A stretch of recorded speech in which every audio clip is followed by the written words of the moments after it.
Hi, this is Mr. Smith, and I am here to kind of help you guys figure out how to do the learning to listen free write assignment. So, let's talk about the instructions really quick.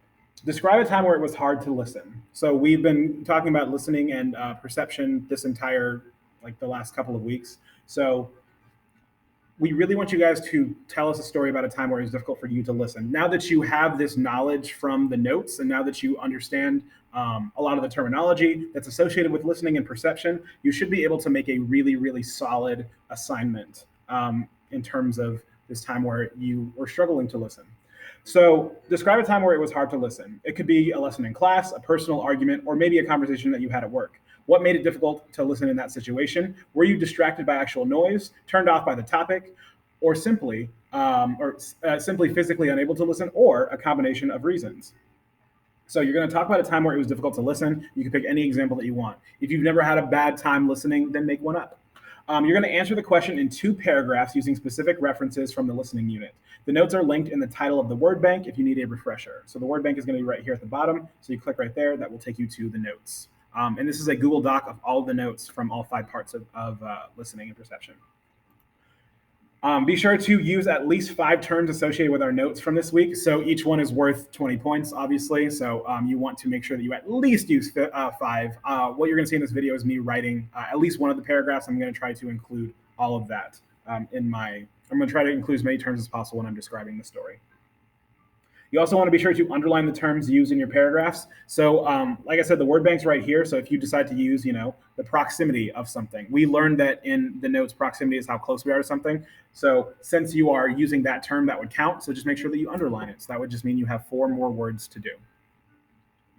We have provided a word bank below, but you can use terms from the notes that we didn't choose. So if you just decide to kind of open up the notes and just pick a random concept and talk about it, that's completely fine. Okay, so you'll notice that there's a sentence stem right here. A time where I had difficulty listening was. So hopefully you go through and you delete all of the lines and then you just start typing. I wanted to make this in a way that if you needed to work on it on paper, it was available to you. The free write must be 2 paragraphs to get full credit. There's a minimum of 8 sentences. There's a teacher example at the bottom of this assignment if you need a model. There's also a step-by-step video here. The step-by-step video is right here, like where you are. But there's no teacher example yet because it's not here. But I'm actually going to work on it in real time. So a time where I had difficulty listening was the last conversation I had with my brother.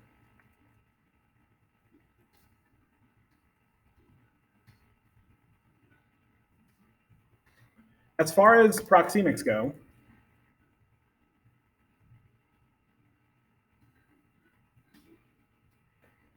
we started at public distance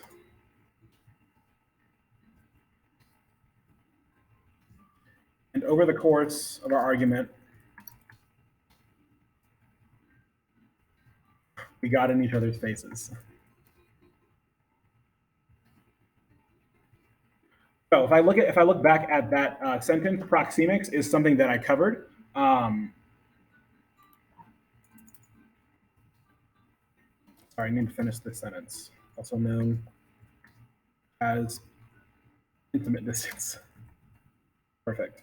Okay, so if we look at that sentence I just wrote, proxemics is something in our notes, so I can underline that if I wanted to. We started at public distance, which is another thing that I could underline. And then over the course of the argument, we got in each other's faces, also known as intimate distance. So in just one sentence, I wrote 3 terms. So let's see if I can use something else.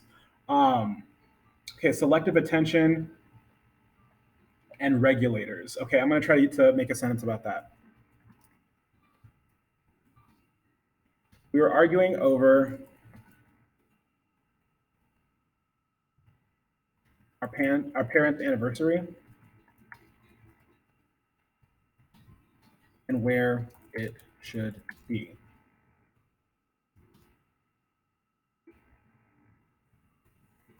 I make a semicolon right here. So if you don't know what semicolon is, so you can continue your thoughts. So if you ever want to have 2 similar sentences, you can use a semicolon to bring them together. But we were arguing over our parents' anniversary celebration and where it should be.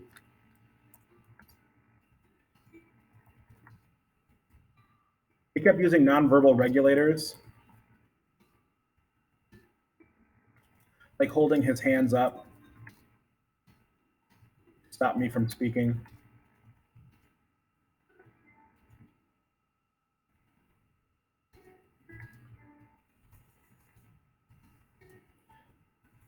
And he would also try to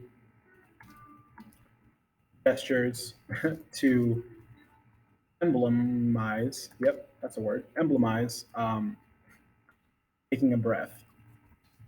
My brother and I fight. He always tells me to calm down. And I don't know if you've ever gotten in a fight before, but don't tell someone to calm down because that just makes them more angry. But he kept using nonverbal regulators like holding his hands up to stop me from speaking, and he would also try to use gestures to emblemize taking a breath.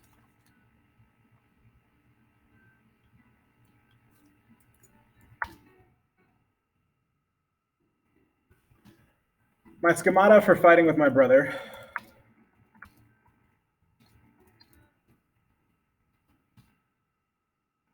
is one that I have developed over the years. I'll do another semicolon. I have planned many scripts for when I think I'm right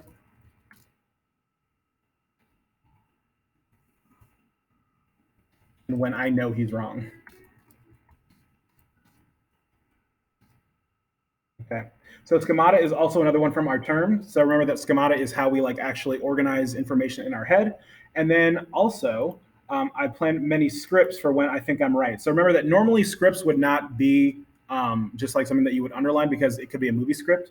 But in this case, scripts is referring to you know what you're going to say when you want to talk to someone. So you kind of have like that already planned in your head because you've gone through it before. So I plan many scripts for when I think I'm right and when I know he's wrong. Even though we grew up in the same house with the same parents, our selective perception can be very different at times.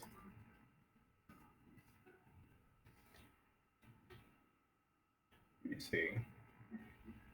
Um, let's use hearing versus listening, and let's use big ears, and then we can end the video.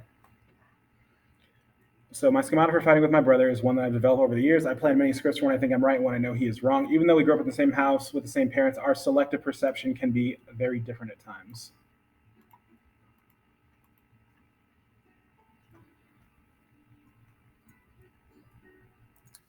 I was listening to him,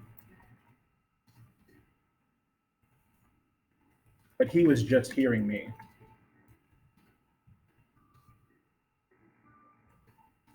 And not storing the message.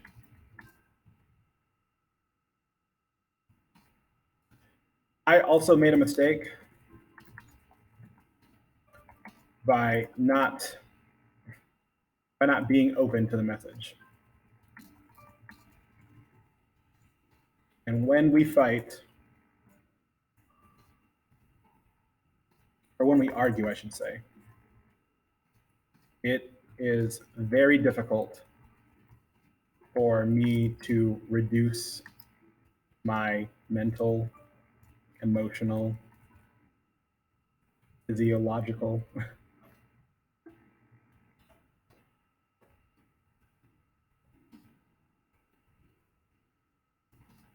Okay, so let's go back and underline and see what we got. Even though we grew up, I was listening to him, so I'll count that one, but he was just hearing me. And not storing the message. So storing the message is the S in big ears, so that counts as one as well. I also made a mistake by not being open to the message. That's the B from big ears. And when we argue, it is very difficult for me to reduce my mental, emotional, physiological noise. So that's another. That's the R from big ears. So if we look in just one paragraph, I discuss proxemics, public distance, intimate distance, schemata, scripts, selective perception, listening, hearing, storing the message, being open to the message, and reducing my mental, emotional, physiological noise. So you guys are just going to tell a story about a time where where it was difficult for you to listen to somebody. And you're going to try to use as many of these terms as you can. If you get 5 at least, make sure you underline them and you will get a great grade. But I hope that really helps understand this. And you can always come back to this video if you need help. Good luck. And remember that the notes are there to help you, but so are your teachers.